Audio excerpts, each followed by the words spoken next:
বস, ওরা তো সব একজোট হয়ে গেছে। এভাবে চলতে থাকলে তো আমরা শেষ। কিছু একটা করতে হবে। আরে পিসাব যে আশেপাশে বাঘটাক নাই তো? নাই নাই, মাত্র খেতাই দিলাম।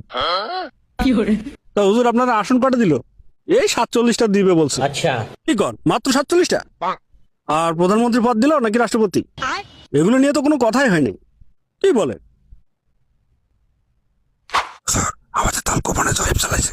আপনার তো 143টা আসন কনফার্ম। কথা ঠিকই আছে, ইদানিং আমার মুড়িদের সংখ্যা বাড়তেছে। আর প্রধানমন্ত্রী না হয় রাষ্ট্রপতি একটা পদ তো আপনি অনায়াসে পেয়ে যান। আচ্ছা। আরে আমি তো ভাবতেছি আপনার দলে যোগ দেবো কিনা। তাহলে এখন কি করা যায়? কি করা যায় মানে, যাইয়া গলায় পাড়া দিয়ে 100 আসন নিয়ে নেবেন।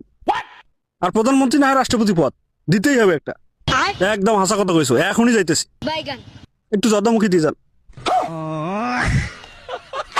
যা দিছি, দোয়া কইরা খাবি ভিক্ষা কইরা। দলেও নাই, জোটেও নাই, ভোটেও নাই। এরই নাম চর্ম নাই।